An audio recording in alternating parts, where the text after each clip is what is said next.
is so uh, such a thrill for me to be able to talk with you guys.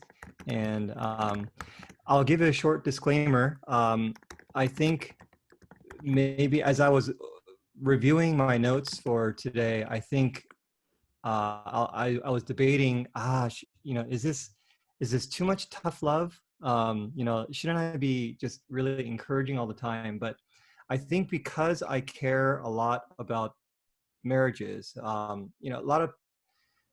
don't see a whole lot of couples these days. I focus a lot more on the sex addiction part, but especially during my 5 years worth of seeing couples and everything, I've seen the patterns. I've seen what leads to thriving marriages and what leads to misery. And it would be unethical for me to gloss over some of these things. Like I want to give you kind of like the hard facts so that those of you who are dating and considering marriage could maybe take a look at any blind spots you may have and be sober-minded, when it comes to marriage. Marriage is a big deal. It's a covenant before God, and there's a lot of work involved, but there are also just real general principles that smart people have studied that that can really help guide you towards making a very crucial decision. So I guess the overall tone, I guess, of the presentation can feel like tough love, but I'd rather not make apologies for that. I see that as my labor of love to you so that you can be the most sober-minded when making this decision. So I'm going to see if I can do the share screen option. Here we go. Okay, so this is Keynote. Do I just press play? I think I just press play, right? Yes.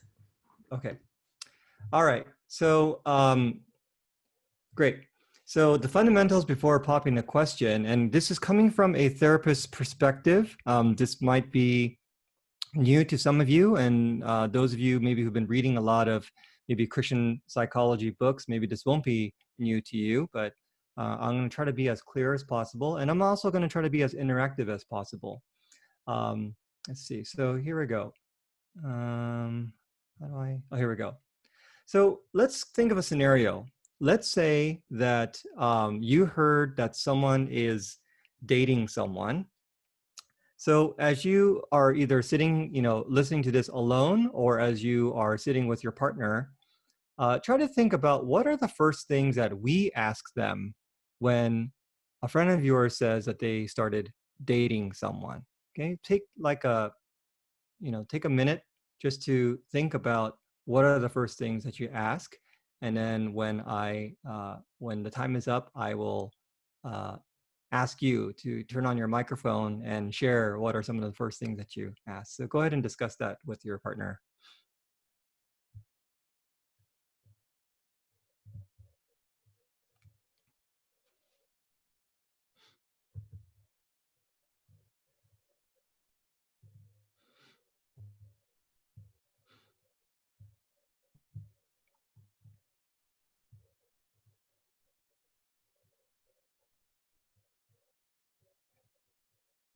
Okay, you probably came up with a few so far. So I'd like to see whether some of your answers jive with the others in the group. So anyone want to unmute yourself and share what are some of the things that you asked them?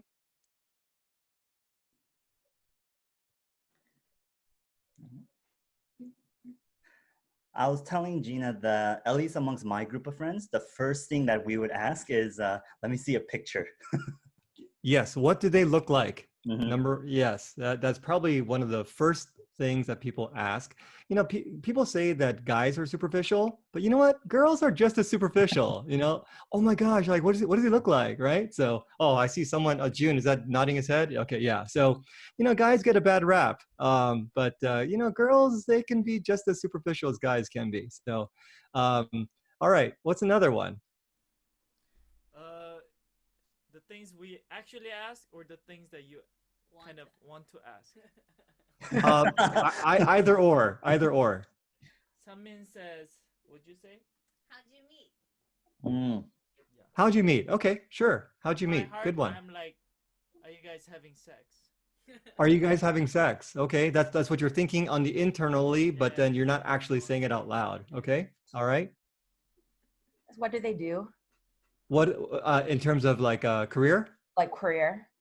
Career, yeah, yeah. What kind of job do they have? Good. Keep going. These are Do they great. go to church? Do they go to church? Yeah. Do they go to church? The Keep going. pastor question. Yeah. Good. Keep going. Is it What are they like? Yeah, like what's their personality like, or Yeah. What's their personality like? Mm-hmm. Yep. Mm-hmm. These are great.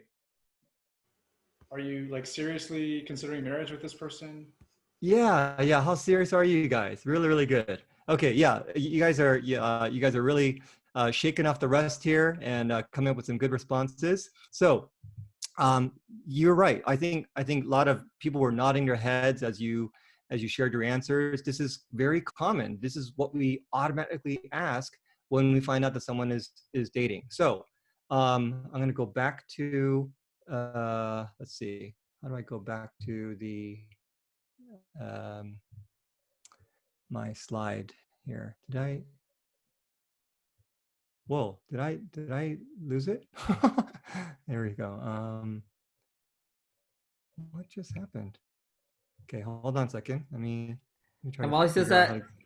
I What's the, in the chat section, I put up the link to ask anonymous questions. While you're listening Mhm. to this, if you have questions, you can just put it up at the anonymous link, or the link you can post anonymously. Yeah. All right. Um,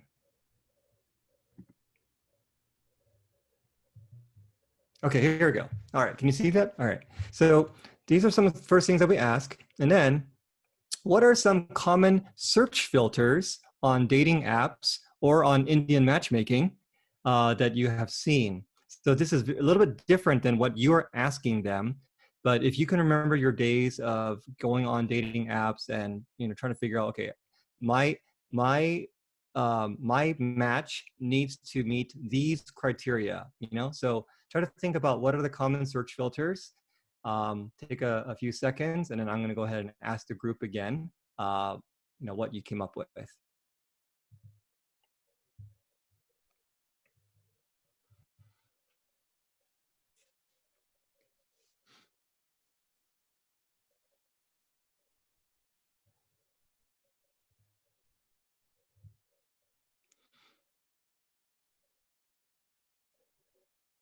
Maybe some of you have never done online dating. God bless your hearts. And if you have not seen Indian matchmaking, it's pretty binge worthy. Okay, so anyone want to unmute themselves and share what you would think is a common search filter? Height? Height, yes, yes. Keep going. I was gonna say height. Yeah. Let's see, school. School, yeah, exactly, sure. Yeah, what level of education, which school they went to, maybe what they majored in. Okay, what else? Religious views? Religious views, yep. I think another one is an ethnicity. Right? Ethnicity, yeah, yeah, for sure. Good, keep going. Radius? Radius, exactly. Are they within driving distance from me, right? Or is this going to be a long distance thing? Yep, good. Keep going. What are the criteria? I don't know if anybody else has done online dating. Age. Age, yes, Age. correct. Yeah. Yep, age. Yep. I can't remember what else was. Hobbies? Hobbies, good. Yeah. Good. Okay, one more. If they drink or not. Do they drink or not? Yep, yep. Do they drink? Do they smoke? Do they do the hard stuff? Is it more like recreational drugs? That kind of stuff, right? Okay, very good. Okay, so let me go ahead and put in my power cord here. My battery's running low. Good. Okay, so I think you guys get the picture. So if you combine the kinds of things that you popularly look at for search filters on dating apps, as well as the kind of things that you naturally ask your friend, or people ask you if you say, "Hey, I'm dating someone," you kind of get uh, a snapshot of what is on the top of our minds when we think about who's going to be our potential marriage partner, right? So, okay, back to sharing.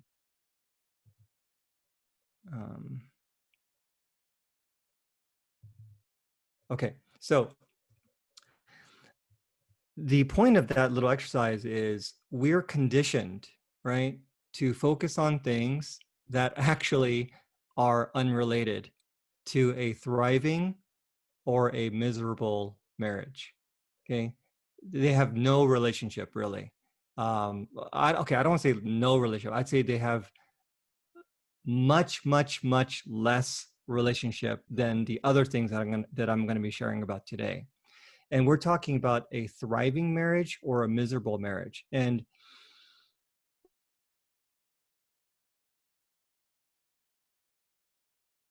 they didn't have these things in common, and they made it. Well, we're not talking about whether people made it or not.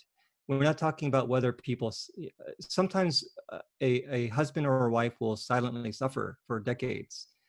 Maybe they will say that they are silently suffering for the sake of Christ, but if we're thinking about whether our hearts soar when we're in a marriage, whether we feel seen and heard, whether we feel like this is a true partnership, these are the things that we're talking about when we talk about a thriving marriage, as opposed to a miserable marriage. And some miserable marriages don't end up in divorce, but they just stay miserable. So we're conditioned to focus on certain things, that these are the things that are top of mind that we ask another person: height, weight, ethnicity, um, uh, you know, I would dare say even, do they go to church? I mean, some people can go to church, but they're just um, church goers. They could say that they profess faith in Christ, but there's just not a whole lot of fruit of the Spirit evident in their life, right? So we focus on things that are in many ways unrelated. So there are predictable factors. Again, this is coming from a therapist perspective. There are predictable factors that do lead to thriving or that lead to misery, right? And for today's purposes, I'm going to talk about 10. This is by no means exhaustive, but according to there is a program called Prepare Enrich, which is a kind of an assessment that you take where they compile the data, the self-reported data from the two partners, and they all revolve around these 10 crucial areas, because the research shows that when there are areas of agreement, like moderate to high areas of agreement in these 10 areas, then these people report having a thriving marriage. When there are substantial areas of disagreement with these 10 areas, it's pretty predictable that they're not going to have a very satisfied marriage. Okay, so 10 crucial areas. I'm going to give you a little time to guess what these 10 crucial areas of agreement are. Okay, so I'm going to give you some time, and I'll ask for your input in a little bit.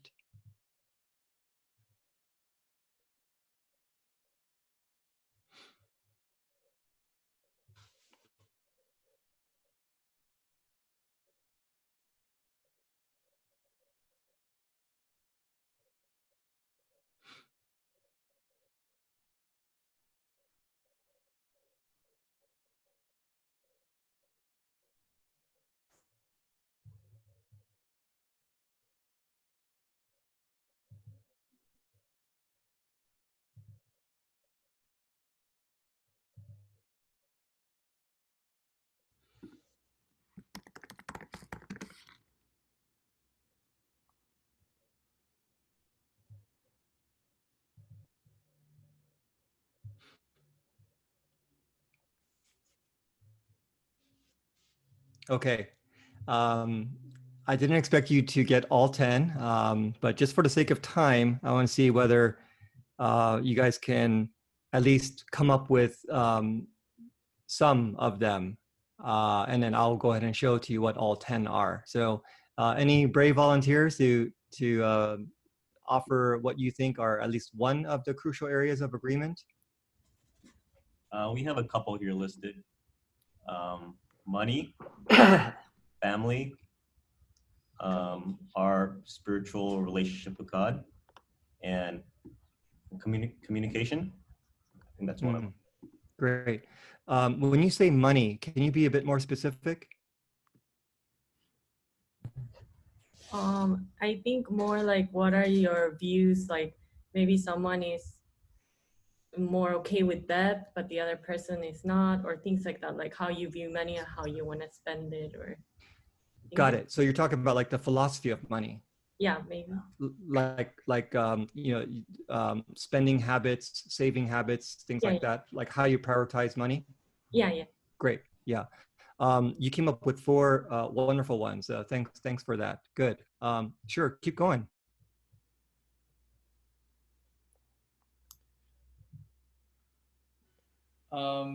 Educating if you have kids. Yeah. Like educating the kids, parenting the kids. Yeah. Okay. Good. Sex. Sex. Okay. Well, when you say sex, yeah. What specifically? What do you mean?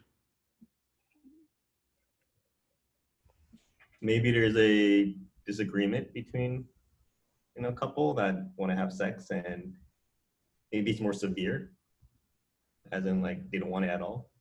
Okay, sure. So like you're talking about like the desire for sex, like different levels of desire for the sex. Sure. Yeah. I mean, that's crucial. Sure. Good. Keep going. You guys are doing great. Account. What's that? Joint account. Joint accounts. Okay. Yeah. So I think that would probably fall under the money topic. Sure. Whether we should have joint accounts or not. And for sex, I think the intimacy, whether you actually have deeper, growing intimacy as you have sex or not. Okay, I'm having a hard time hearing. Whether the sex life you like grow to have more intimacy or not, or whether it's just like Entertainment. Okay, so but if I'm hearing right, so it's not just the fact that whether you have a sex life or not is if there's actual intimacy. Yes. Okay, like good. Emotional connection, yeah. And Okay, we also great. have family boundaries, like Family boundaries. Can you be specific about that? Yeah, like how much your freaking mother-in-law gets involved in your life and stuff. Great. Yeah. How much does your mother-in-law get involved in your life? Very, very good. Yeah, you guys are doing great. Yeah. And we also said hobbies, common Hobbies. Yeah, hobbies. and values as well. Did you say values? Yeah. Values. Okay. Like Yeah, values. Great. In terms of like what comes first in your life and stuff. What comes first in your life? Okay. Yeah. Priorities like Yeah. family priority or work priority. What I'm having a hard time hearing that. Oh yeah. Like whether you're gonna put priority on work or family type of thing. Work or family? Yeah, right. How much time are you spending with both? And the time that you are spending, is it quality time? Sure. These are big ones. Excuse me. I just want to say that you guys are nailing it. I'm going to go ahead and share with you what the 10 are.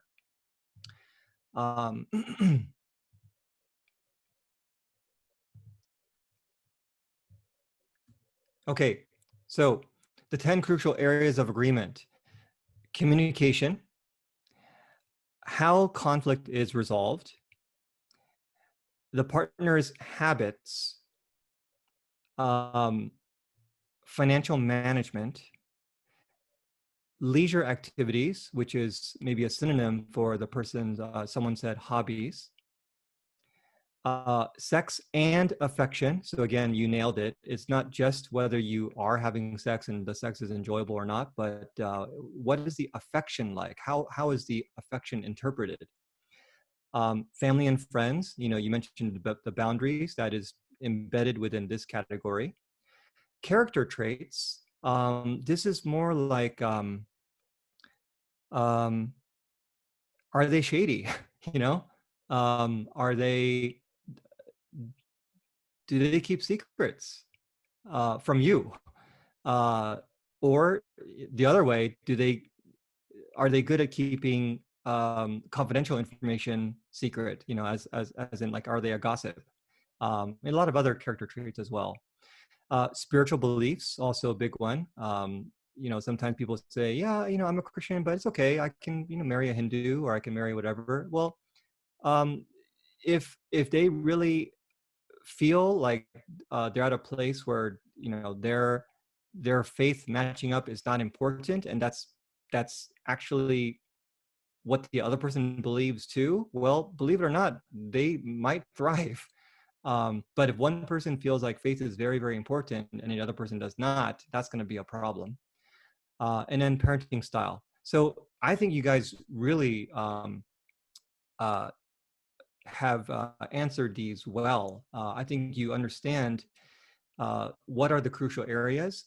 And it's important to do a real deep dive into these crucial areas. And isn't it funny how these things don't come up when we're first asking, or when we are asking another person about their date? We're not asking like, oh, how are you guys communicating, and what's their character like, and things like that. We're asking for height, we're asking for weight, we're asking for ethnicity, we're asking about what do they do for a living.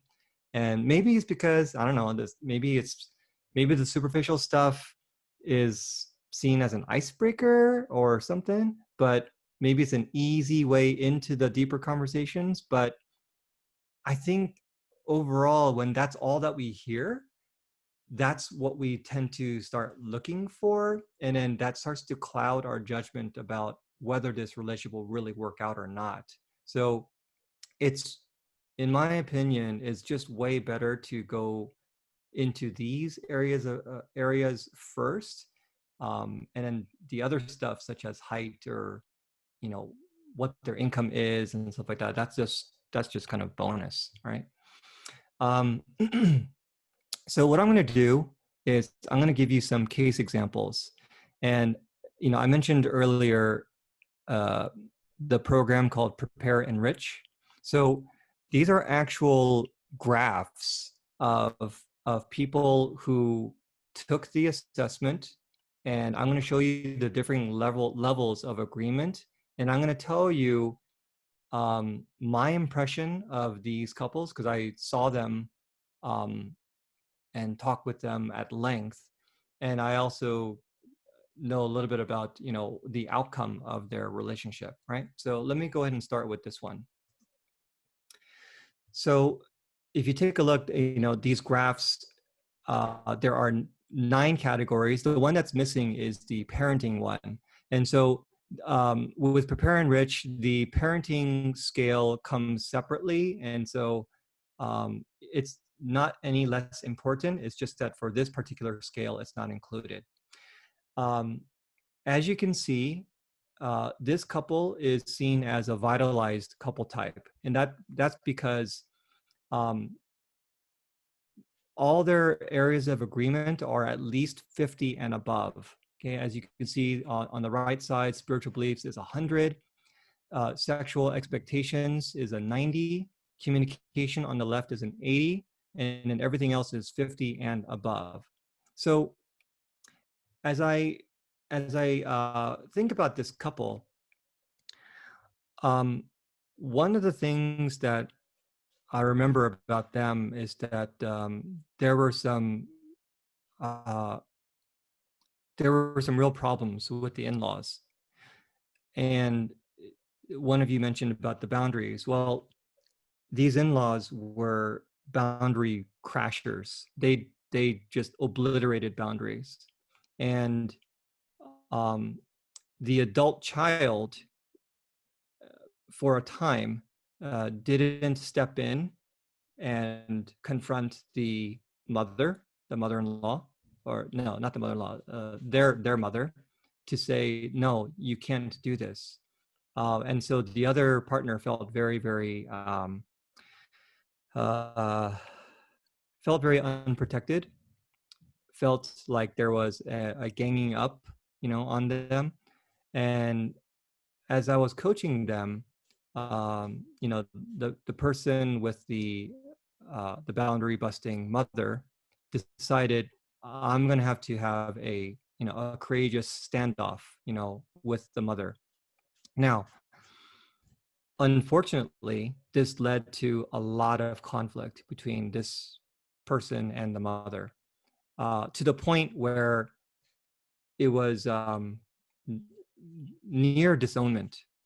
That's how bad the enmeshment was between this person and the family of origin. But these two people were so committed to each other that they were willing to endure the near disownment. They were willing to separate themselves even physically from that family and focus on their own nuclear family and eventually their baby. Are they on good terms with the family of origin now? Still, no, they're not. But this couple is still thriving because they are focused on one another. They have many areas of agreement. They understand each other really well, and they console each other when it comes to the aftermath of taking the stand against the family of origin. Okay, so that's one example of one couple. They are a vitalized couple. It does not mean that life is easy. It just means that because they're so vitalized, because they are in such agreement with each other, they have the resources. They have the mental, spiritual, emotional, relational resources to withstand a lot of difficult things in life, especially things that are external to them. Here's another couple. Wow, like 70 and above for all the categories. And when I think about this couple, whenever I talk to them, I check in with my own gut and my own heart as I'm speaking to people. They are the most forthright and they're one of the most joined couples I've ever seen.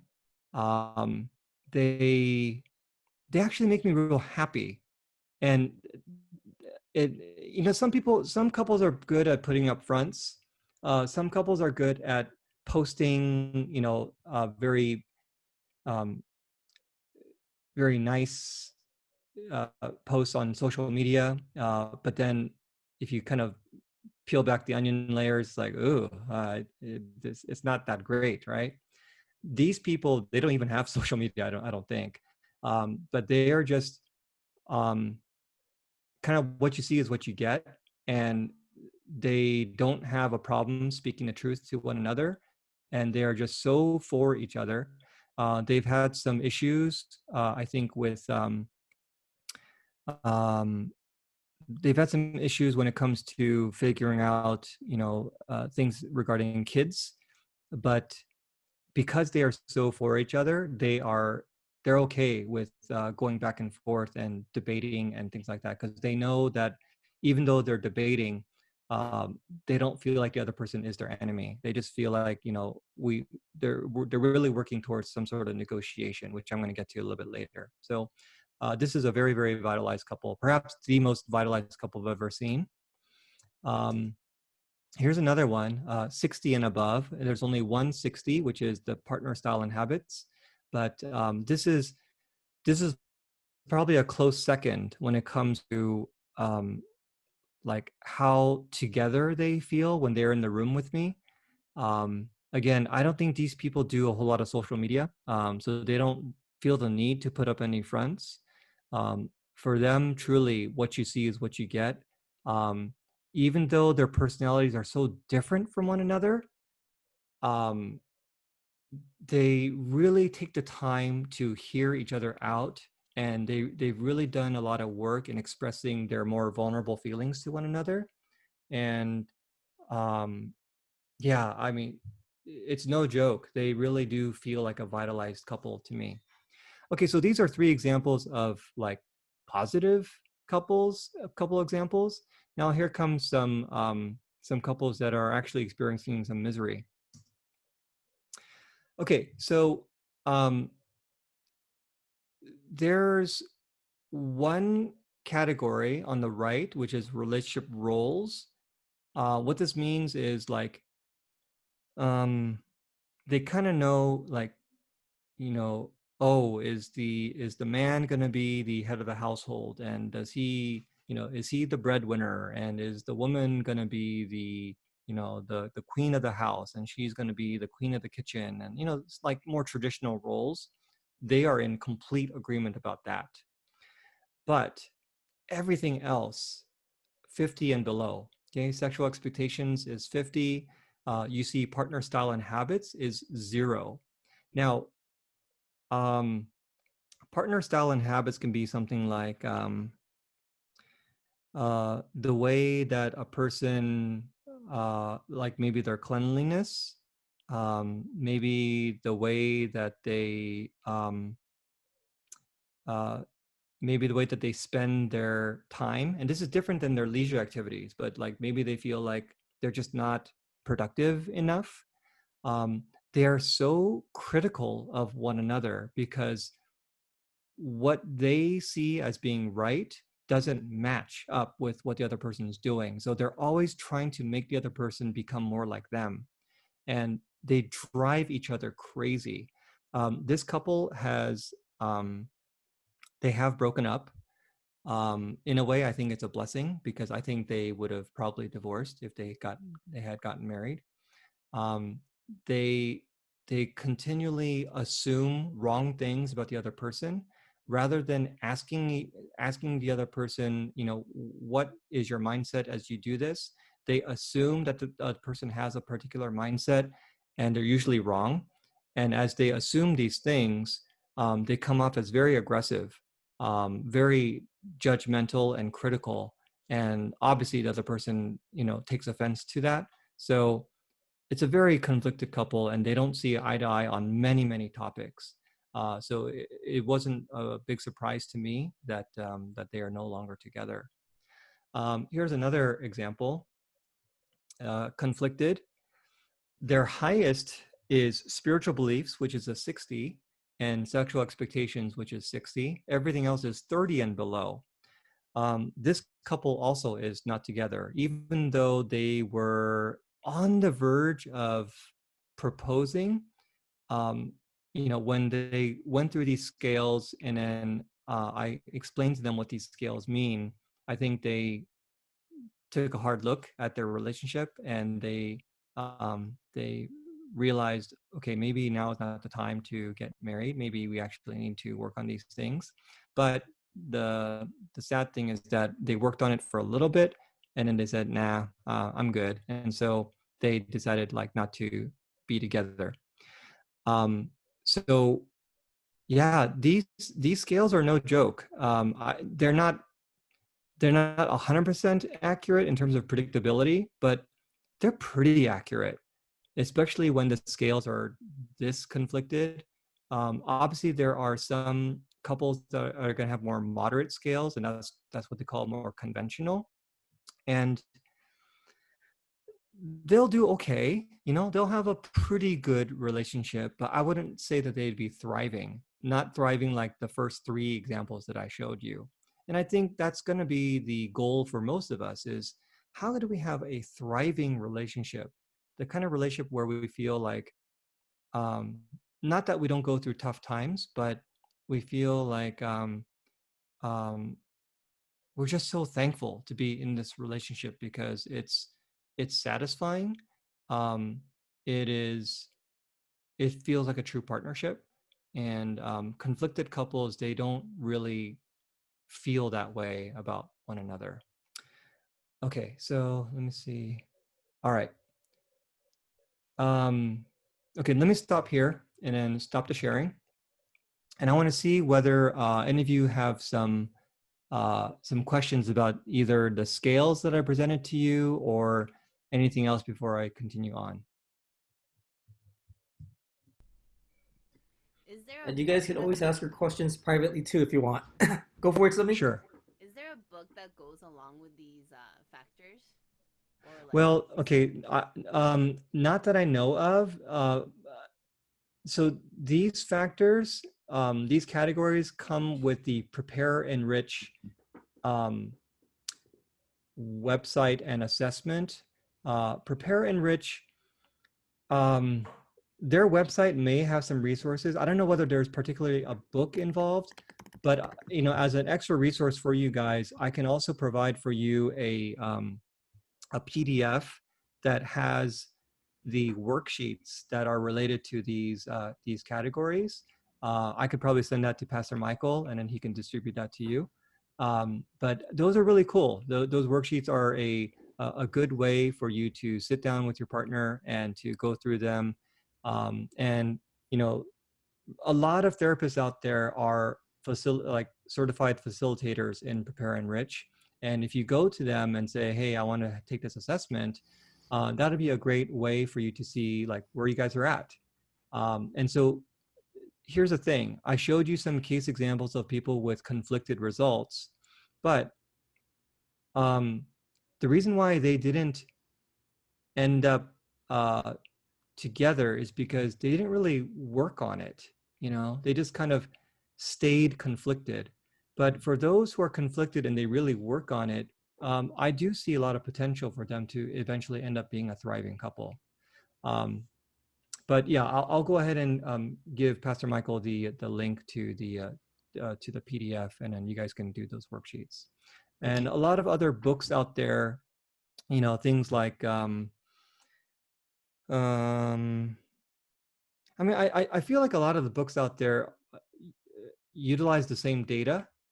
And so you can't go wrong with a lot of the good books out there. As far as the Christian selections, I think stuff by, you know, Cloud and Townsend are pretty good. I think things by Milan Yurkovich are pretty good. And I'll point you to some of those resources as well. Any other questions?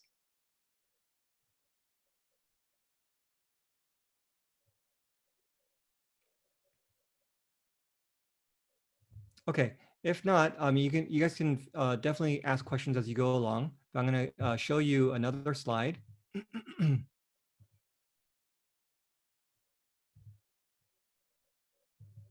Okay, so here are some like kind of, this is sort of like an addendum to what you saw in the 10 areas. And some of these are kind of embedded within those larger categories, but it's just a way to do a bit more of a deep dive. So when I have seen certain couples or my colleagues have shared some case examples to me, these, was it 7 factors really tend to be gateways to not just misery, but to divorce. Because it's the kind of thing where someone says, I just can't take it anymore.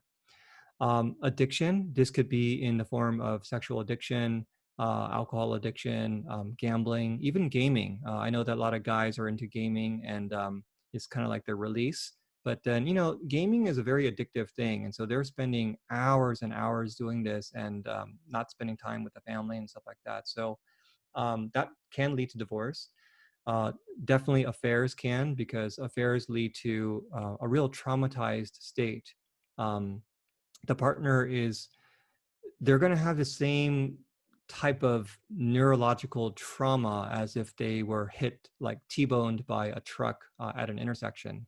They're going to feel very jumpy about everything. They're going to not trust their own judgment. They're not going to trust you. And when that is prolonged, there's just not a whole lot of traction to repair that relationship when both parties aren't really working on repair. And I just feel like, when Jesus says, except for adultery, as he's talking about divorce, he really he knows what he's talking about. I think he understands just how devastating an affair can be, and it just basically it takes that covenant and tears it up. So, I have seen many affairs lead to divorce. Abuse, financial abuse, physical abuse, sexual abuse, these child abuse, these are things definitely that lead to divorce. When a person is married to mom, sometimes even like the wife is married to dad. So when that happens, it's like, the husband is married to two people, and then the wife is feeling like they're not they don't have a husband. They have a child, which is kind of that leads to the next one, which is where the one spouse treats the other person as if they're the child, and this spouse is the parent. So that's going to do a lot of triggering work for someone. Like, oh my gosh, like I didn't like my childhood, and I don't want to be treated like a child anymore. And there just comes a point where they say, I can't take it anymore. Surprisingly, when there are no shared interests, and this can, include hobbies and stuff like that, what happens is it's like a um, it's like a slow, prolonged period of attrition. It's almost like siege warfare. You don't really sense that divorce is on the horizon, but there's just this slow drift because one person is on their phone and the other person is playing video games, or one person is just doing housework and the other person is doing work at the office. There's and they say, oh, what do you want to do? Oh, I don't want to do that. And they just don't do anything together, and there's just this slow drift. And sadly, no shared interest often does lead to affairs, because what happens is, as one person wants to do a hobby, they might take a class, they might join a club, they might do something, and then they meet someone, and that person, let's say this hobby is pottery, right? And they meet someone of the opposite sex who also enjoys pottery, and they're now talking excitedly about this thing. And it's like, oh my gosh, like I found this connection with this person that I don't have with my spouse. And then this becomes secretive. Oh, I dare not tell my spouse about this. And then this ends up becoming a clandestine affair. And it all kind of started with these two people having no shared interests. So, and I don't think necessarily, um, I know that some Christians say that like ministering together is their shared interest. I guess that's okay, but I think it's got to be something beyond that. I think it's got to be something that you can do on a daily basis, or just a more regular basis than ministering together. I know that sometimes people feel that, oh, because we're both missions minded, that is their shared interest. And I don't know. I have my doubts about that. I feel like there's got to be something besides both wanting to become missionaries, that a couple needs to be able to thrive. And then the lack of remorse is where I've seen this very, very frequently, where one person just is not approachable. Like when one person has a complaint about the other, saying, you really hurt me when you did this. And that other person is like, no, like I didn't do that. or well, you started it, or I don't know what you're talking about. They're constantly deflecting instead of really doing some self-examination and doing the kind of humble work that leads to, you know what, I see your point. I can see why my words hurt you like that. And, you know, I'm really sorry that I made you feel that way. And I'm going to try to do things differently because I know that that really hurts you.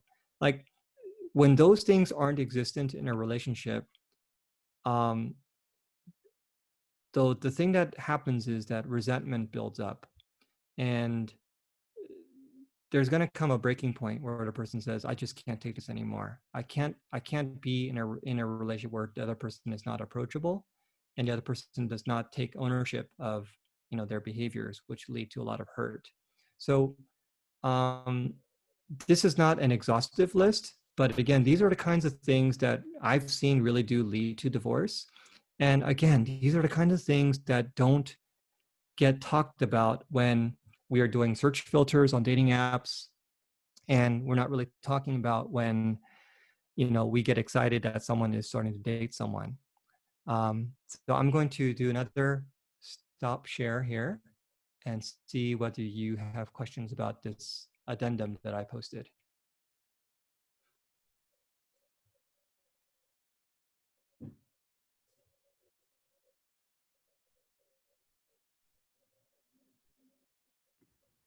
You should always post it anonymously. Sure.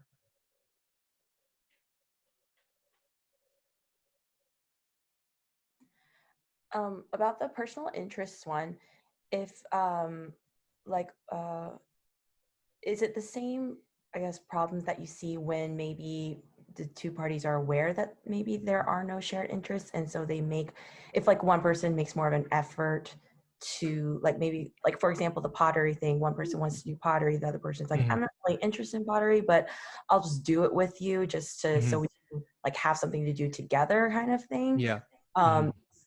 What do you say about that, I guess? Yeah, great question. I see that as being noble, but not enough.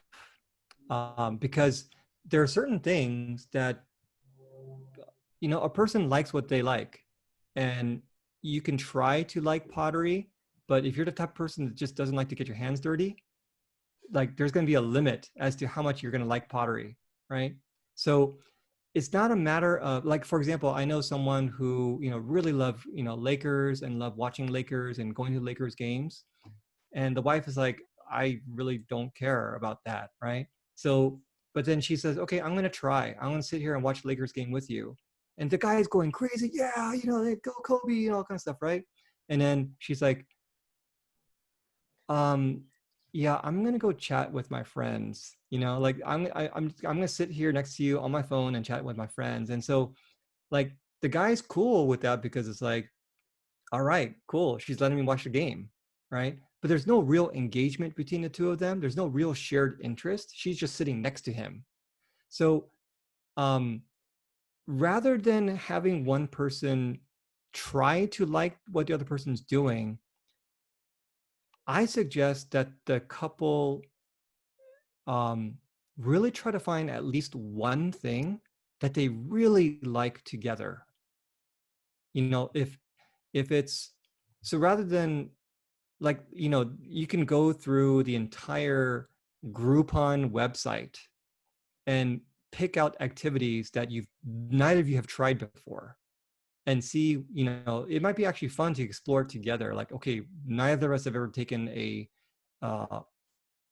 French cooking class, you know, let's see, you know, how fun that might be. Or maybe we both hate it, I don't care, right? But we're both trying it together. Okay, neither of us have ever done a hot air balloon ride.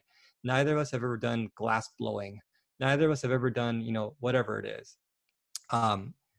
And it's, I think it's the quest to find at least one thing that people both really enjoy doing. It could even be something like, well, one person likes, you know, Korean dramas, and another person likes, I don't know, Umbrella Academy, right? It's like, well, I don't like that show and you don't like my show. Well, then we're gonna try to find at least one show that we both want to binge, you know? And as we were binging it, like, you know, we're actually engaging with each other about this because we both like it, you know? So that level of heart stirring, because you're engaging it with it together, needs to be there, I think, for you to feel like you're thriving with the other person. Okay. So don't try to force the other person to like what you like. Try to, you know, you can still enjoy that separately. And I do advise, you know, not enjoying that with like people of the opposite sex, but really trying to find at least one thing that you guys can enjoy together and not stopping looking until you do. It's a great question. I have a question. Mhm. Do you believe that, or not believe, but do you think we can like grow to like enjoy the same things as like as our partner? Some things, yeah. But I think if we're going to be honest with ourselves, like some of us are good at deceiving ourselves. You know, I can, I, you know, I remember many times when I felt like, um, I'm gonna be a good Christian and kind of try to find the silver lining in this activity. Well, at least it's this. Okay, I like it, but no, I'm not really being honest with myself. Like, if I'm really being honest, I'm like, no, this bites. I don't really like this at all, you know? And it's, I think it's way healthier to be brutally honest, to access what your honest feelings are and to share that um, in an intimate way, um, rather than to kind of put up, I don't know, is it not really putting up a front, but to just kind of say that it's cool. Yeah, it's good. Can you grow to like it? It can happen. But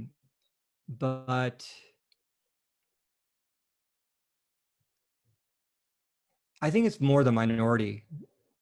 And if you are one of those people where you can really enjoy watching Lakers with, you know, your partner, that's great. Then you two become huge fans. Like I know these two people who became huge LA Kings fans, where the wife had no interest at all, but then she's like, oh wow, this is actually pretty awesome, right? But it doesn't happen all the time. But we really need to be honest with ourselves.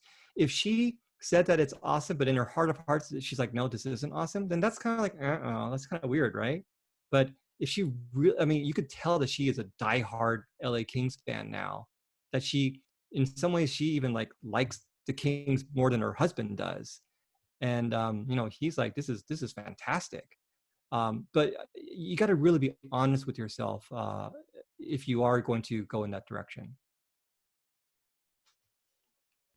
And we have an anonymous question. How do you heal from a relationship involving affairs and verbal abuse? That is a completely separate seminar altogether. I want to be very sensitive about this one. It is akin to someone getting T-boned by a truck and having about 17 bones broken, and not only needing the surgery, but needing the long rehab to be able to first walk again, to use their, you know, to get that hand, the motor coordination going, to be able to maybe one day thrive again. It's possible, but it's not a matter of just like time healing things. There's a lot of steps involved in healing from an affair and from verbal abuse. If that stuff goes unchecked, it will definitely come out in a relationship, in the next relationship.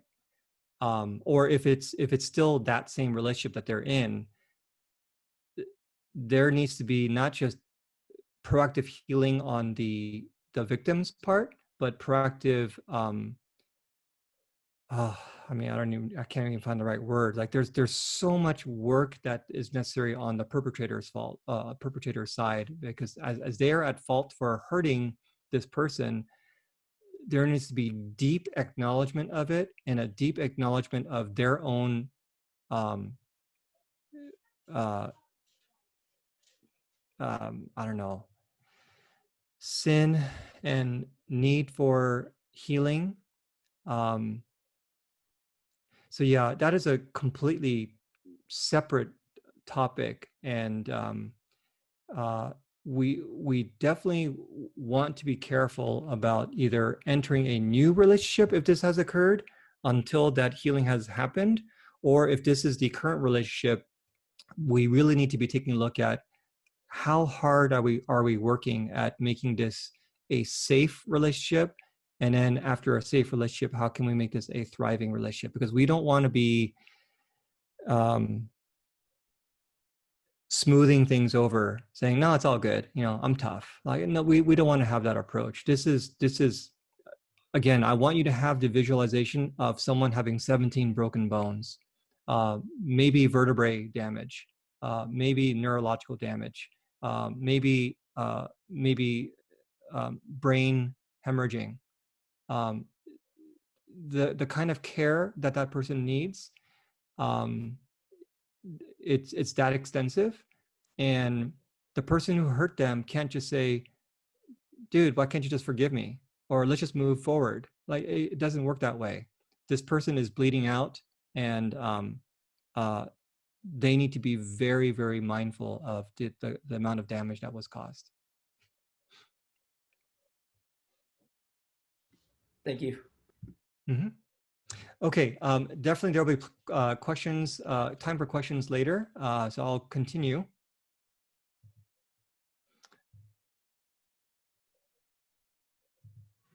Okay. So I'm going to talk a little bit about mindset. And, you know, again, I pastored for 8 years, and I have so many regrets from my pastoring days about the kind of counsel that I gave to people prior to understanding a bit more about how relationships work. For me, everything was just so vague and general and black and white without really understanding the nuances of relationship.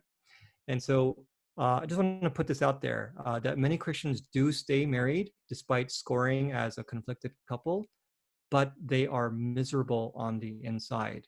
And, you know, is that what we want? And is that really what God would want? There needs to be a lot of work involved to get from conflicted to either conventional or harmonious and or vitalized. We don't want to stay miserable on the inside. So here are some popular reasons that people actually do stay in conflicted relationships. And this is, you know, I'm talking about people who are dating. Well, we've come this far, so we might as well keep going. I have a friend who dated for, gosh, like 4, 5, 6 years. And yeah, when I asked him about, you know, why he got married, he eventually got divorced. But when I asked him why he got married, or no, I asked him, I think prior to the marriage, like, you know, why, you know, what are your reasons for getting married? And it's like, well, yeah, we've come this far, might as well keep going. Another reason is that it's just too embarrassing to break up, you know. And I think maybe similar to that would be, I don't want to hurt their feelings.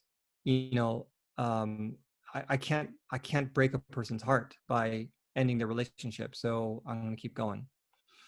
Another reason, well, my partner has great qualities, and that could be true. You know, they may have very great qualities. The question is, do they also have the qualities that are like deal breakers, and are you avoiding those? Are you dismissing those? So there needs to be eyes wide open as we are really assessing towards this, maybe one of the most crucial decisions that we make in life. Another mindset is, I'm sure that my partner will change, or I'm sure that I will change. Well, I wouldn't bank on that. I think that if there's any real effort to change, it's got to come before the proposal. And there needs to be a significant upward trajectory, so that you can have confidence that this is really leading towards a thriving relationship. Some of them will minimize the problems. They'll say, I'm just making mountains out of molehills. Well, that's an example of someone who's not really honest with themselves. And I think God would groan if we think that we're making mountains out of molehills, especially about some of these deal breakers. And then another mindset is a popular one. God will work things out for good. He is faithful. We really need to be careful about this one. If we are involved in a very, very unhealthy relationship and we say God will work things out for good, can I just say that that's lazy? And I don't even think that's good hermeneutics. We do know that in our whole Christian history, the end to the story will be the same, which is Christ will be victorious. He will establish his throne. He will establish his kingdom. Those who place their trust in his propitiation for our sins, we will be redeemed and we will be with him forever. Like, he will work things out for good. However, we also will reap what we sow. So if we are sowing foolishness and blindness and things, then we're going to actually suffer the consequences for that. And one of those consequences is a very unhealthy relationship that may be fraught with conflict and maybe divorce. He does not guarantee a divorceless relationship. He does not guarantee a conflict relationship.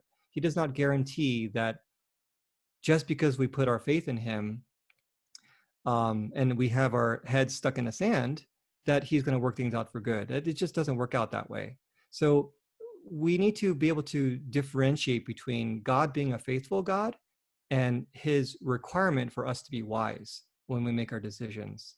So again, this is tough love, but I say this out of love because I do know that there are people who have this mentality, and unfortunately and tragically, the outcome seems to be pretty predictable when people have this mentality, but they are in a perpetually conflicted relationship. Now, if you do score as a vitalized couple, then that really is cause for celebration. This is not 100% guarantee, but it is a pretty strong predictor that that you're really going to feel like you're thriving, and that's awesome. And it's always good to just keep working at connection because we can always improve. But I think the celebration is really worth it. And if you do score as conflicted, I think there are some options for you. I would suggest that you find a good therapist. Again, I do reserve a lot of my spaces for those with sex addiction or with betrayal trauma. But I can refer some really good people who do couples therapy. And I suggest that you really work through each of those conflicted areas with a good couples therapist. This outside perspective can be so valuable for you to see some of your blind spots. And I would also say, get very good at negotiation. Even if you score, let's say in an area of, financial management, that one person, has this philosophy and another person has another philosophy. If you get good at negotiation, then what you can do is you can take the best of both philosophies and you can merge them into like a hybrid decision where both people can feel satisfied. So let me show you this next slide. The negotiation kind of looks like this. As I hear you out, and you kind of need some level of self-awareness, maybe some emotional vocabulary. But as I hear you out, I'm really beginning to understand and to respect where you're coming from. I see why you want to save so much. I see why spending on this thing is so important to you.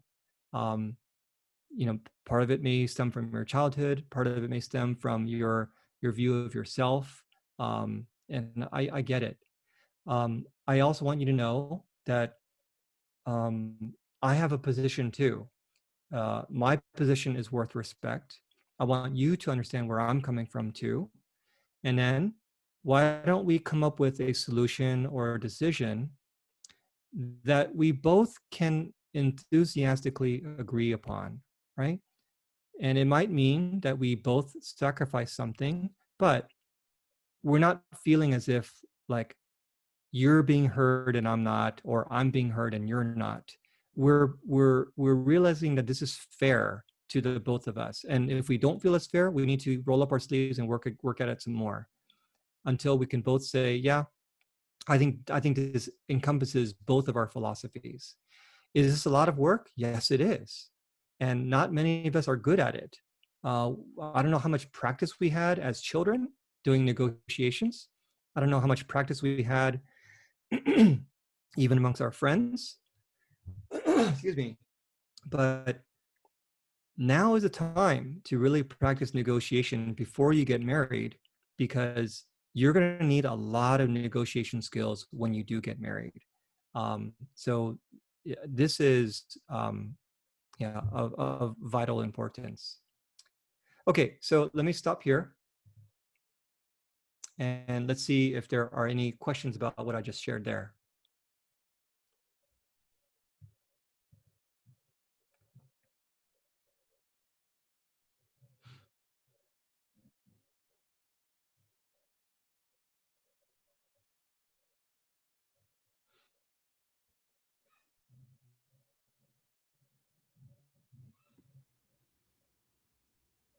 And as always, you guys can always post it anonymously. Sure. Just always remind me.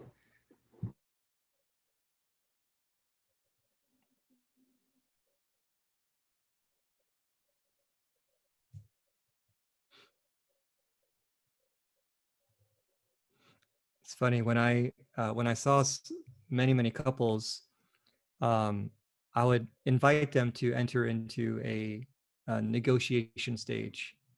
Oh, they struggled so badly with that. Like they just could not negotiate. It had to be their way.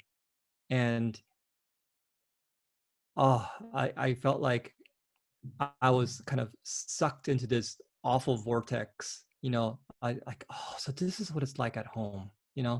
This is what it's like being in the company of each other, where it's like, yeah, no wonder you feel hopeless because no one's willing to budge. So I get it. Negotiation is tough, but you know what? Just the data is right. The couples that feel like they are good at negotiation, they thrive.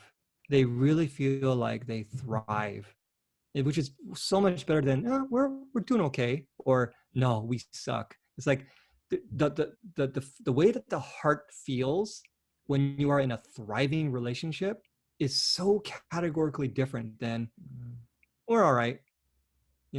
So because when you say we're all right, there's so many roads to temptation. I want to numb out from this relationship. I want to get away from this relationship.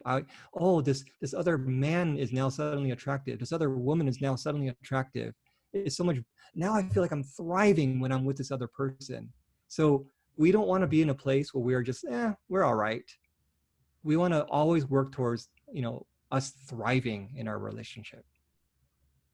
Yeah, I have a question.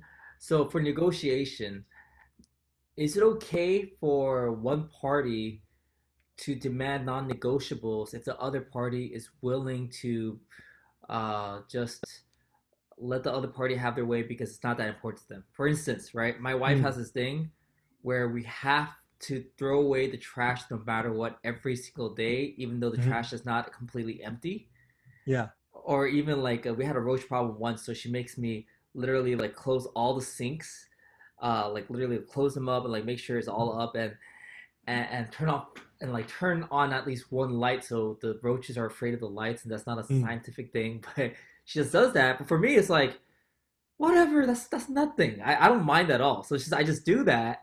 Yeah. And of course, I think we all have non-negotiables. For us, we find our compromise, like all right, fine, and then for different things, I think we're learning to negotiate better, because in the past we wouldn't negotiate, we just get mad at each other. But now we're learning to negotiate. But I think there are those things where there are certain things we're just like, yeah, just have your way, I don't care. But is that okay? Great question. It kind of depends on, so I think with that example, there really is a possibility that one person truly doesn't care, and if that's the case, then sure, there's no real need for negotiation. Like, yeah, if it's that bothersome to you and I don't really care about it, then sure, let's do it. Now, if you really feel a certain way, like no, a half full garbage can, throwing it out is a waste. Like, no, I definitely don't agree with that. And the other person's like, no, the stink is going to attract roaches and I cannot have roaches in here. If two people are so adamant that their position is right, then you're gonna need to practice some level of negotiation. What that looks like, well, that's up to you guys, but it needs to be enthusiastic agreement. But if one person really doesn't care, then yeah, then by all means, like, go ahead with the person that feels strongly about the matter. Now, here's the thing. There are certain people that have no opinions about everything. Like everything's okay with everything. Now, sometimes the spouse of that person says, cool, that's great, because now I can have my way about everything, right? But what generally happens is that the person who has no opinion about everything is going to have a buildup, a slow buildup of resentment. And when a fight comes, when it comes to a head, what's going to happen is the silent person, the compliant person, is going to say, they're going to list a laundry list of things that they've said, I've let you do this, I've let you do this, I've let you do this, right? And the other person's like, whoa, wait a second. Like, where is this coming from?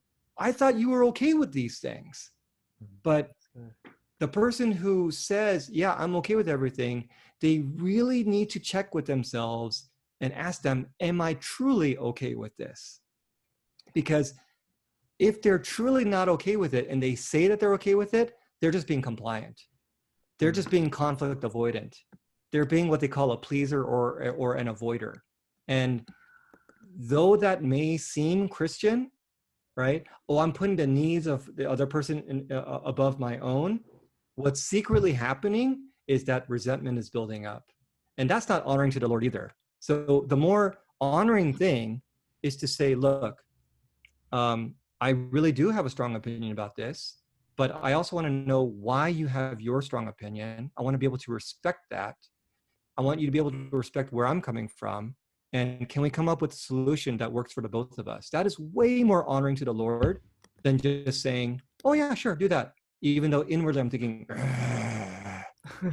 that's not honoring. That is not honoring.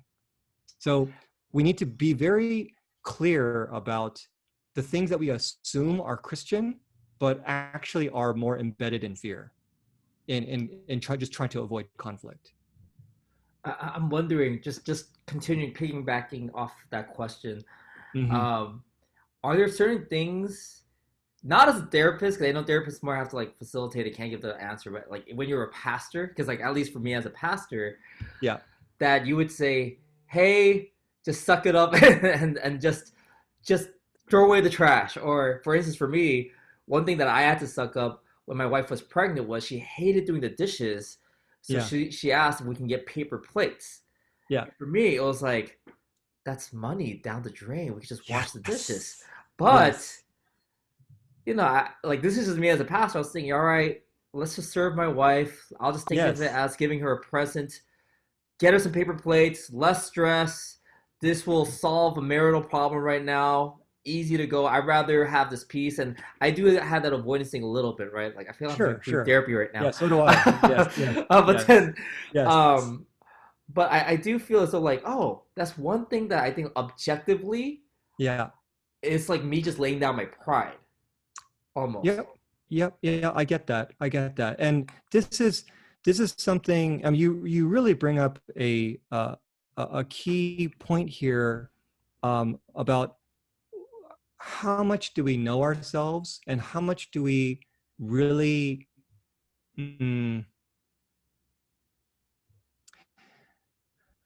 like how much can we access our true motivations? So for some people, they will hear the request of their pregnant wife and they will say, you know what, I hear her. I hear her loud and clear and I want to serve her. This is not going to be something that I feel that she owes me on. I want to serve her to the best of my ability. And, you know, with a purely clean conscience, I'm going to serve her with joy. And yeah, God bless you with that. That's awesome. That is, that's much different than trying to avoid conflict. You know, that's like, I really want to lighten your load by doing this.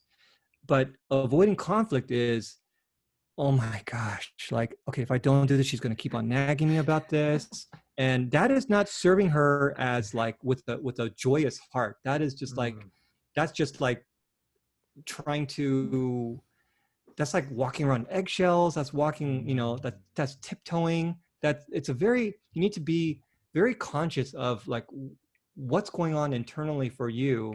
And you know, that could be a very great prayer topic. It's like, God, you know, help me to discern that which are conflict avoidant things and purely motivated ways for me to serve my wife.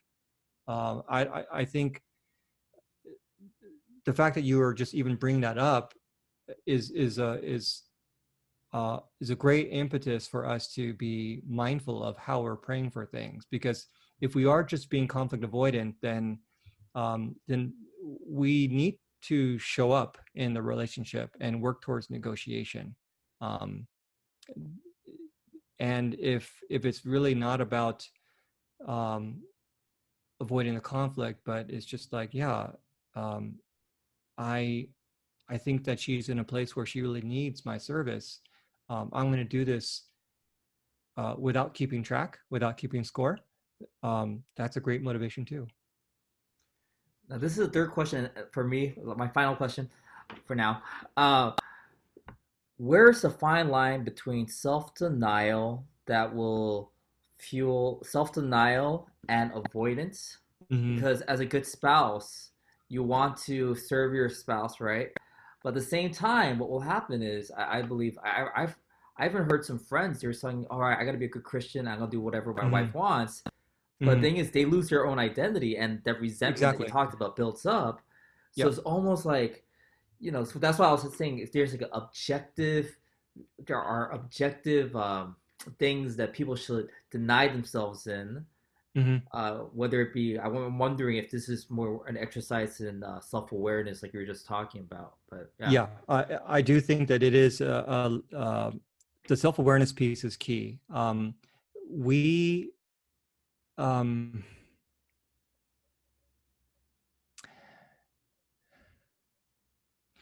we have needs that are worth asking to be met, and our needs are just as important as the needs of our partner.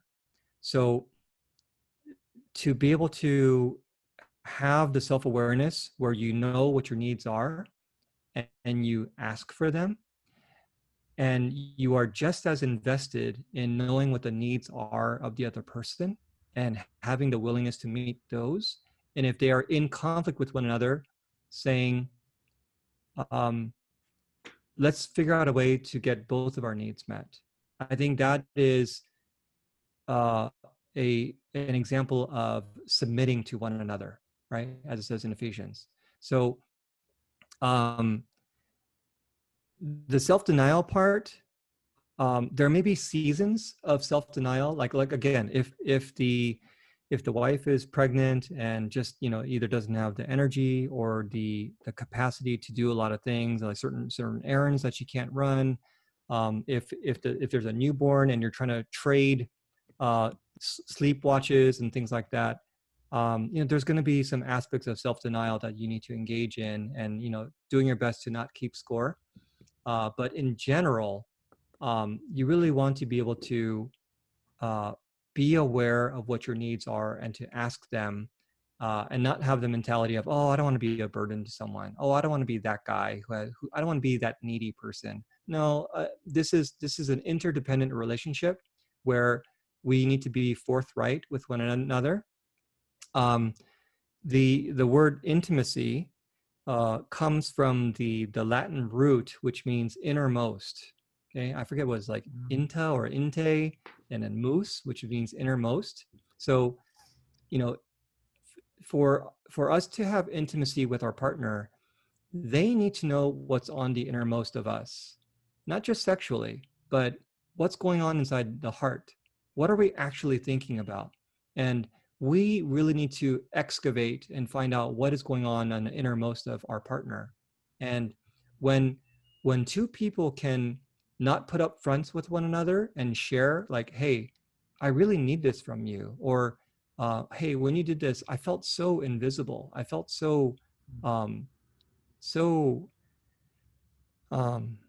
small. I felt so belittled when you said this. I felt like I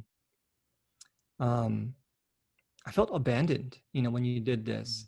That's intimacy, to say these things to one another. And when a person can hear that out and say, you know what, tell me more about that. I want to know what I did to make you feel that way. It's like, okay, I can see why you had why it had that effect upon you. Let's really talk about how to not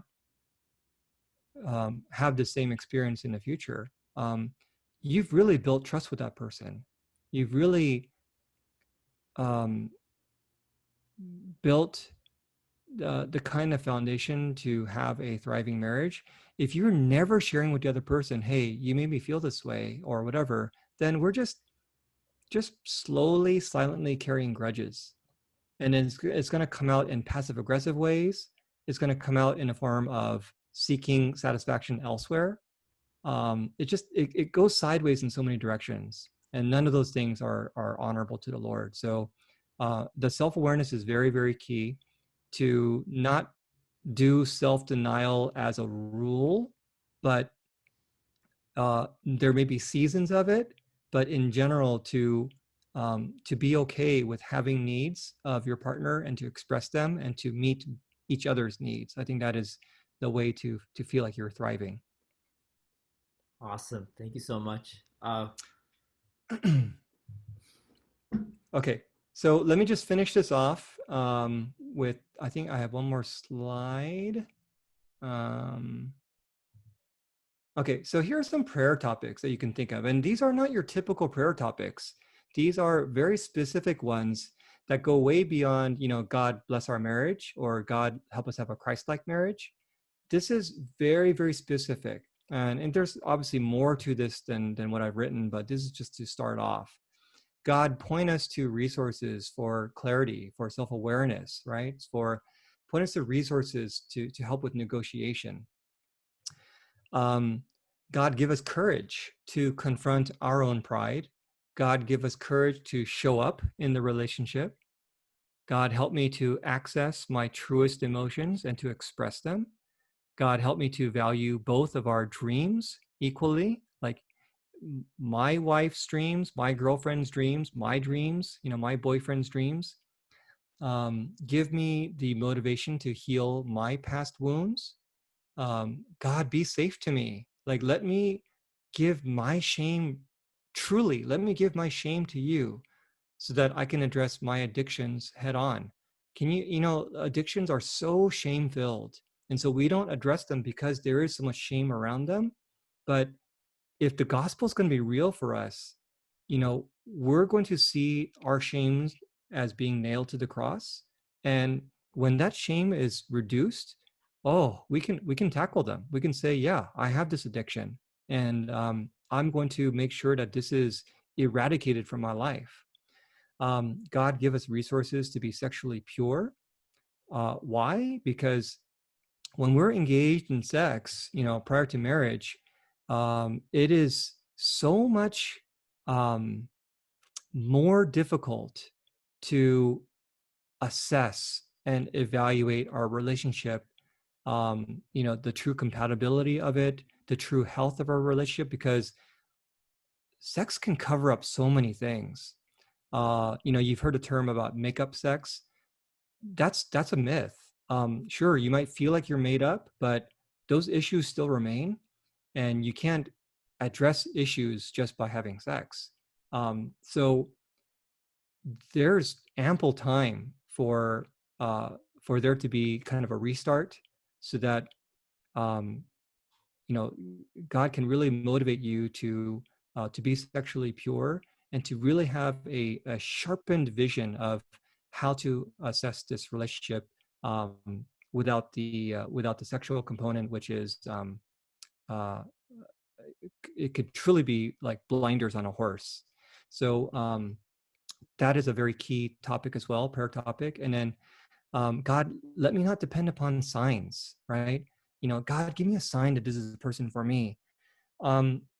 I really advise staying away from this. I feel like when it comes to marrying someone, we need to be asking more for wisdom than for signs. And I think that's going to lead to a better outcome for your relationship. These are some resources for you to check out. I think the two books up on the top are pretty good. They are from Christian psychologists. I think on Instagram, the Gottman Institute is a great one. It's not Christian, but it's based upon tons and tons of marital research. I think that's a good one to follow. This episode, The Keys to Long-Term Marital Satisfaction, on this podcast is a great one to listen to. These people had a lot of conflict in the beginning, but they talk about what therapy allowed them to realize about themselves and how they worked through it to become a truly thriving relationship now. I think it's definitely worth a listen. And then, if you ever want to contact me with questions, this is my email address and also my website. And, I can give this entire slide set to Pastor Michael, so you can take a look at it again if you want to. But if you have like an extra, one more question for me today, I'd be happy to answer. And, if you can't think of it right now and you want to ask me something later on, then I'd be happy to answer you when I receive it from you. Guys, go for it. Remember, you can post it anonymous. I see people like want to hesitate, like, can we ask? Anonymous, if you need to.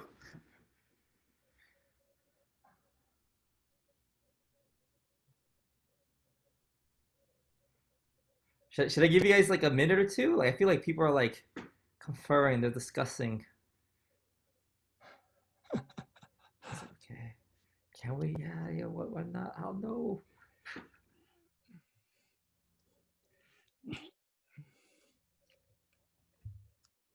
Should I like turn off everyone's video so you guys can write it anonymously? Yeah. like I said, I think the tone of today is a lot of tough love. Um, this is coming from a therapist perspective who has seen just a lot of trends, a lot of trends in relationship. These are the kind of conversations that are, honestly, like when I was a pastor, um, couples didn't go through to this depth of revealing their true selves to me, because maybe they're still kind of protecting their reputation, at church. But now as a therapist, as a third party who is um, uh, legally liable to keep their information confidential, they reveal a lot of stuff to me. And it's interesting, I see what goes on. Some of them, I see what they post on social media about their family life. I'm like, no, that's not what's going on, but, I see some of the underbelly, and um, what I'm presenting to you are real clinical and research-based ways to give yourself the best chance to thrive in a relationship. In addition, of course, there are spiritual things that Pastor Michael can share with you that can really be helpful for your walk, to become more and more Christ-like. Um, but as far as from what I see as a therapist, um, these are very, very important things to pay attention to. And I think as you do these things, um, almost by default, you are honoring to the Lord as you pay attention. These are more like the nitty gritty things of some of the things that He already talks about in His Word. So, um, uh, to the best of your ability, try to take these things to heart. I say you guys should ask questions. This is gonna be like the last opportunities. Of course, you guys can go to him directly, or the therapist you recommends, but it costs more money later, so might as well ask right now.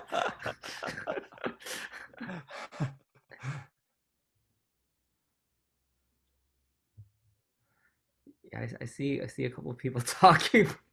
You can unmute and talk.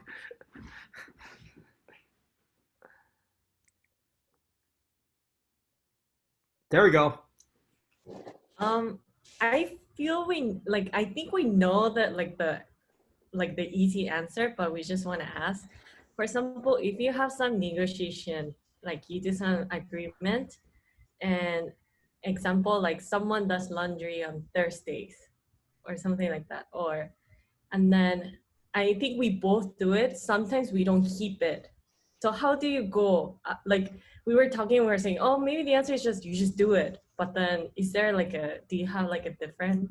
We are giving you maybe like a really simple, but I think sometimes it's like bigger stuff. So how do you is it the answer just like, oh, you just have to keep it and do it? Or how do you go about after? Like, is my Okay, answer I think I understand your question. So, one thing to strive for is that when you do the initial negotiation, um, uh, don't just come to an agreement and say, okay, let's just get it over with, and don't just comply. Make sure that you really head towards enthusiastic agreement, okay, when you first do the negotiation, okay? That way, there's no like grumbling later, like, oh, you got the better end of the deal. Like, no, don't do that. Make sure that you both have equal parts in the deal, okay? If you say that one person's going to be doing Thursdays and another person's going to be doing Fridays, whatever it is, and this is enthusiastically agreed upon, if one person misses a day, that person should own it and say, I messed up, I'm sorry, and let me make it up to you by doing an extra day, right? They need to be able to humble themselves and say, yeah, I didn't fulfill my end of the bargain. Now, there may come a time where you initially come up with an enthusiastic agreement, and then later on you're like, oh, geez, I didn't realize that I didn't expect this, right? This is maybe more than I bargained for. So you can request a second negotiation. You know, you can say, look, I didn't realize that I would hate this much. Could we have a second negotiation where, let's say, if you do maybe extra laundry, that I will do extra this? You know, I know that you hate this and I'll do extra that for you. Like, would that be a good negotiation? So that, again, you both are enthusiastically agreeing upon this. Like, oh, really? You're willing to do that extra? Okay, good. Yes, I'll do this extra and you do that extra. And then you both are good. Okay. But you really can't just comply to get it over with or just to make the other person happy. You really need to say like what you're actually feeling and work until you get to an enthusiastic agreement that feels equal to both of you. Does that make sense? Thank Okay. Yeah.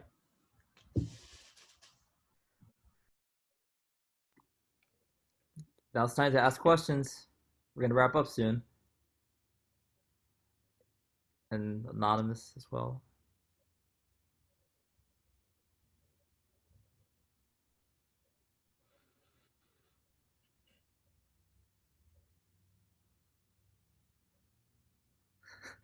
I see two boxes that people are like asking each other stuff.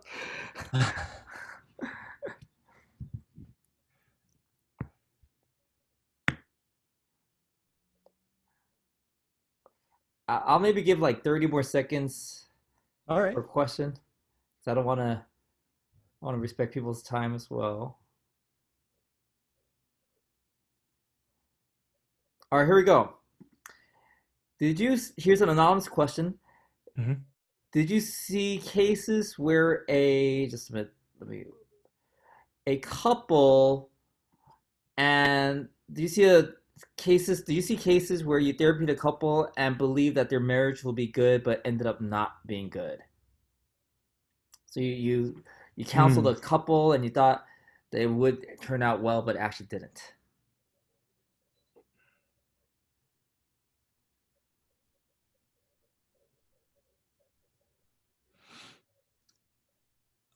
Um,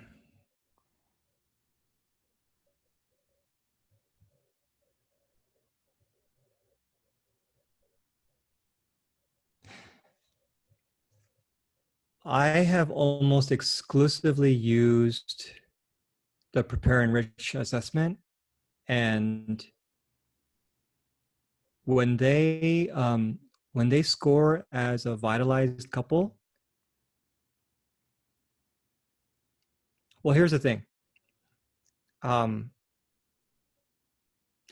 Sometimes people score as vitalized, and then when I go through the answers with them, they admit to me that they were trying to give answers that would make their relationship look better than it was. So the scores were off, you know.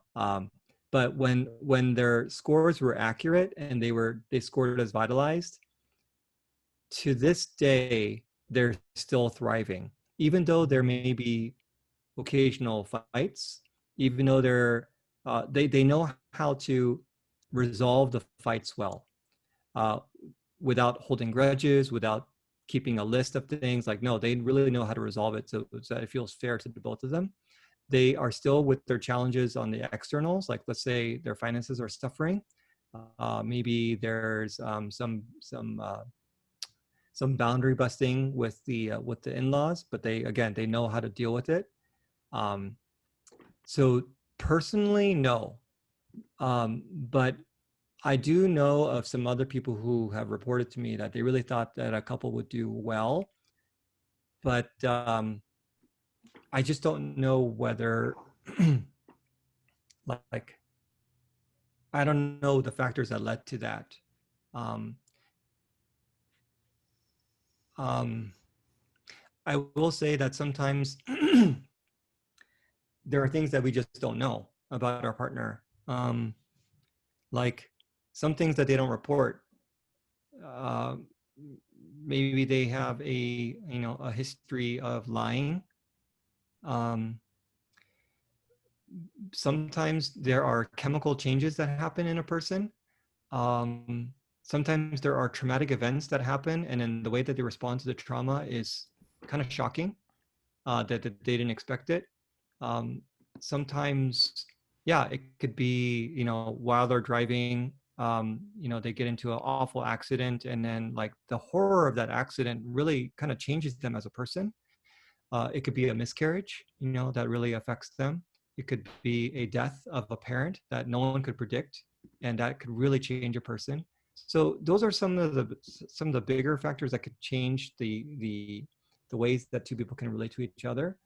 But when it comes to like maybe normal things and they're scoring really high on these assessments, I haven't seen it personally. But when they score low, and they're really not working hard at negotiation, they're not working hard at finding their voice, expressing their voice in a very respectful, authentic way, when they're not really confronting their own pride, sure, they get married and they might last a bit, they might have children, but then they're just perpetually suffering. They're just perpetually at odds with each other. And I feel sad about that, So, and again, I think they usually list the reasons that I put on that previous slide of the popular reasons why they stay in a conflicted relationship. So this is not a foolproof system of assessment, but it's, for the most part, pretty accurate. Another question. What is a healthy amount of quote unquote fighting? What's considered too much? Okay. So the way I see fighting is inevitable. And people fight differently, but you don't want to, when it comes to frequency, you want to make sure that the things that you're fighting about are, to put it simply, different every time. You don't want to be fighting about the same thing repeatedly. That means that you never really resolved it in the first place.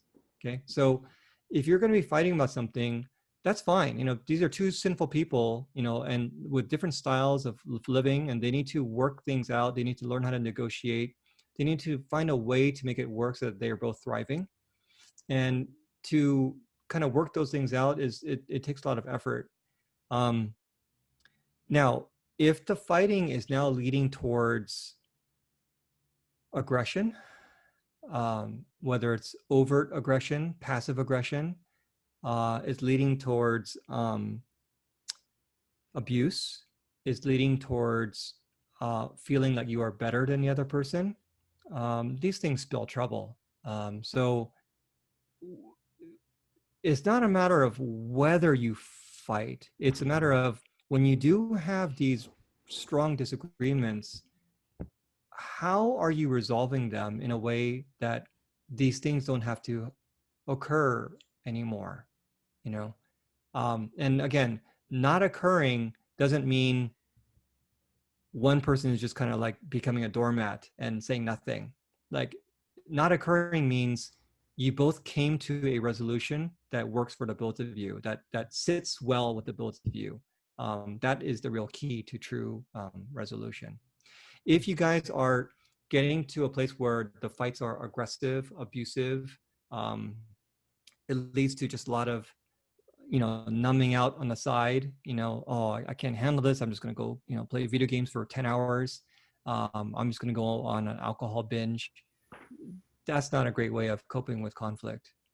You really need to be able to find ways to resolve it in a very face-to-face manner.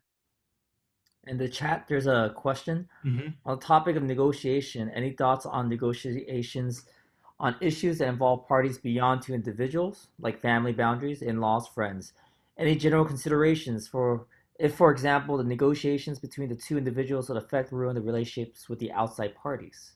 Yeah, this is a huge one. And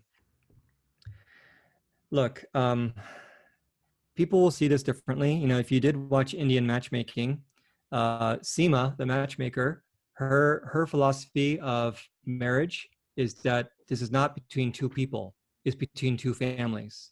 Okay.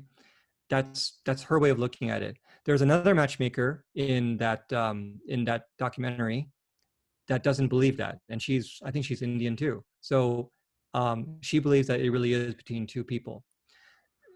The difficulty here is that you may be involved with someone where your parents and you are a bit more like, no, this is a leaving of the parents and a cleaving between the two, and what you guys decide is what you guys decide. Whereas the other family is like, no, you're coming into our home, like you're coming into our family. In Korean is shijip, right? Shijip is you're going into the male family's household. Well, if you have two families that are that different in their philosophy, it does spell trouble, because if the wife comes from the idea of, no, this is not about shijip, this is about me, cleaving with my husband, and then here comes the mother-in-law with these expectations, and that son comes from that family and also has that expectation. Well, he's now married to two people, and he's probably not going to do a good job of making the wife feel supported. If he does make her feel supported, it's because he's lying to the mom. And if he makes the mom feel supported, it's because he's lying to the wife. And how is that honoring to the Lord? So if both families come from this is a shijip kind of thing, then okay, I guess that works. The wife really truly feels that she is going into the husband's family, and she's going to do what the mother-in-law says, and she's good with that. But if there's two distinctions there, how do you negotiate that? Well, the husband's got to ask the wife, hey, are you okay with doing what my mother-in-law says? If she says, heck no, well, that's a problem. This is going to be a perpetual problem. The negotiation could look like, okay, could you do what my mother says sometimes, right? And she's like, okay, I guess I could do that. But let me ask you, will the mother-in-law be okay with that? Right? The mother-in-law is probably not going to be okay with that. Mother-in-law is probably going to be thinking, no, you are my daughter-in-law. You need to do what I say all the time. So then the husband needs to step in and say, hey, mom, look, you can't do this. And then now that causes conflict between, oh, what, you're choosing your wife over me, right? So these are the kinds of things that, and I'm so glad you brought this up. Like, I've seen this occur in my couples, and this either leads to perpetual dissatisfaction in the relationship, or this leads to perpetual lying in the relationship, or this leads to the couple thriving on their own with the very difficult external factor of either the husband's family feeling like the husband has betrayed them, or the wife's family of origin feeling like the daughter has betrayed them. But when they're thriving together, they feel like they can withstand anything. Is that ideal? No, but they chose to choose each other rather than going through the the ringer of the husband being married to two people, or of one spouse keeping secrets from the other just to appease their own parent. Like that's a real mess. So I don't know whether I answered this question well, but this is a very, very difficult one to negotiate. Okay, I guess last question, or we'll just wrap it up. Last question, or we'll just wrap it up. It is past 12. Last question. I'll give you guys like 5 seconds. 4, 3, 2, 1. 0. Hello, hello, hello. All right, I think that's June. Oh, looks like someone had a question there. No. Okay. You have a question? Yes. Sorry, we're eating. Yubi got really, really hungry. So, can you hear me? Yeah. Go ahead. Yep. Okay.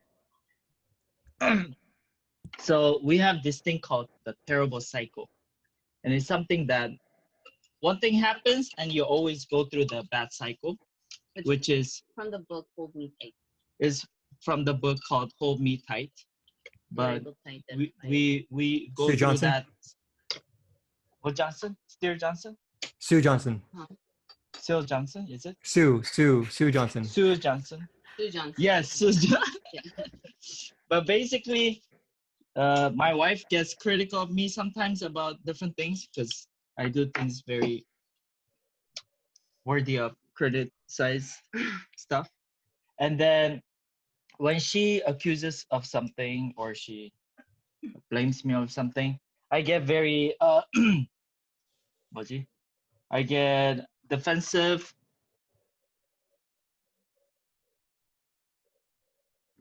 We can't hear you. Oh shoot.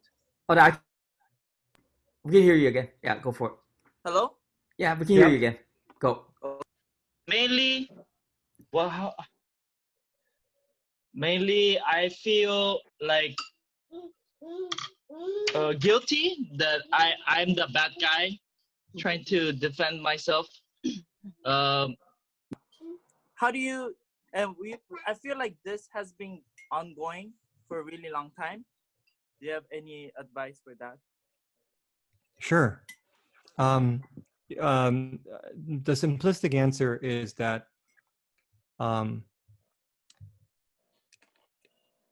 each spouse, when they voice a criticism or a complaint, almost always there is a core message that needs to be understood, that needs to be expressed, that's not being expressed well, that's not being received well. Okay, so when your wife gives you a criticism, what I'm looking for is, what's she actually trying to say? Like, what is the, if you just dig down deep, what is it that your behavior is doing to her emotions, to her psyche? What is being triggered within her?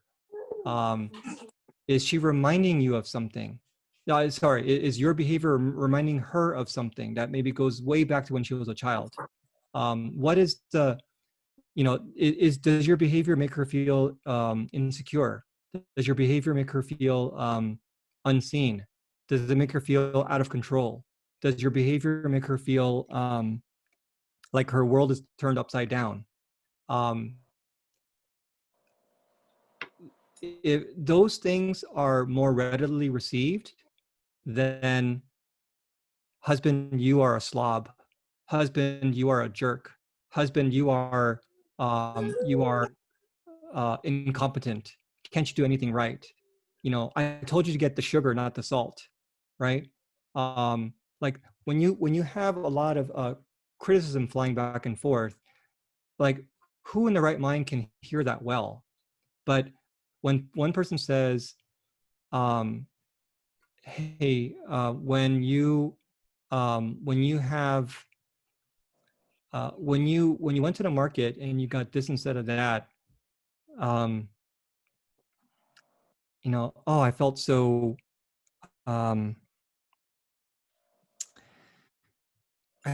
frustrated because I thought I was being clear about this, and I wonder whether maybe you didn't hear me the right the first time, or what is that core thing that's happening here that's not being said?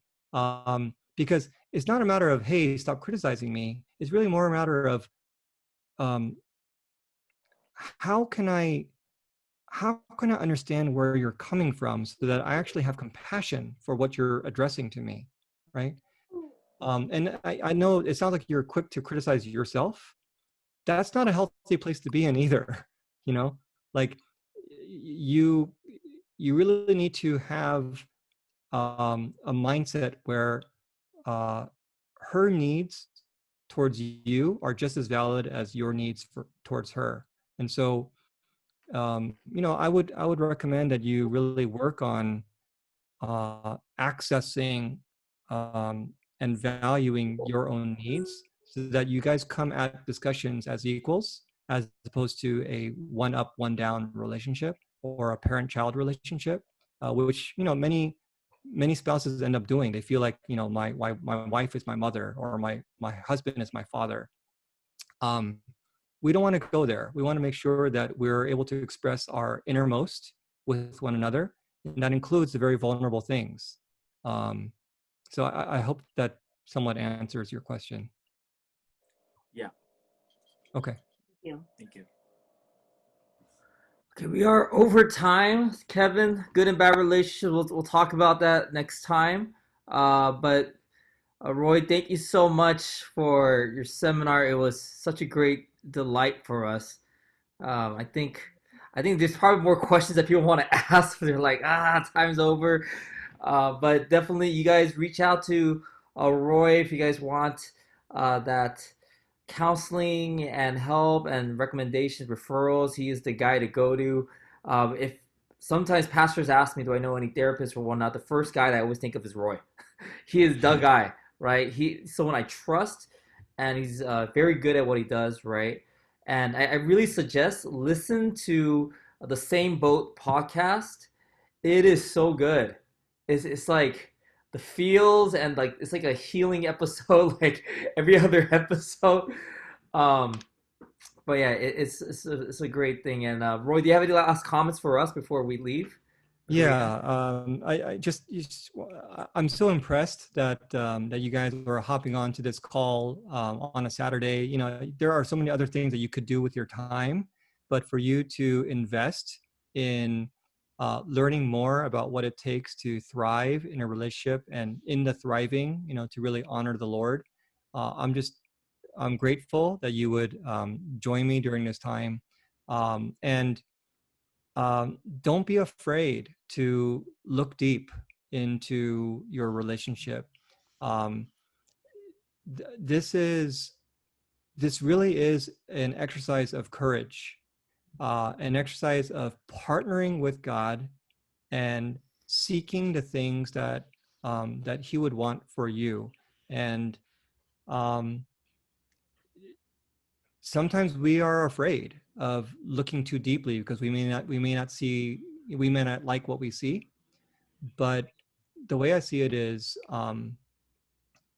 you know, if there really is cancer, we should know about it.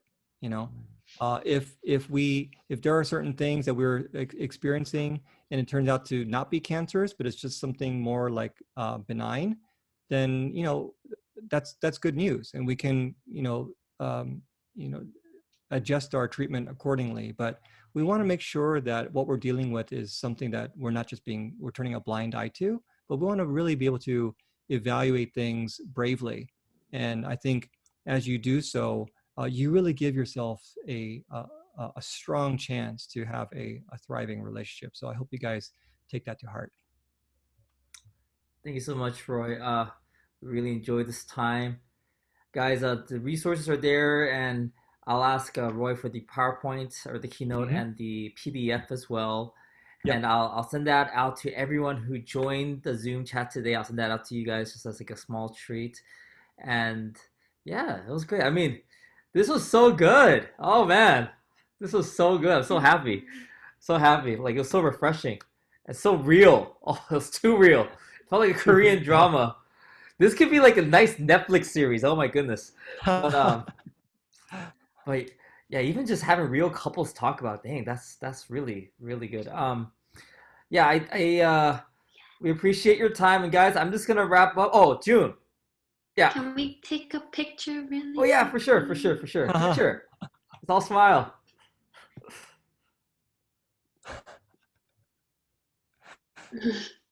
Thank you. Cool. All right.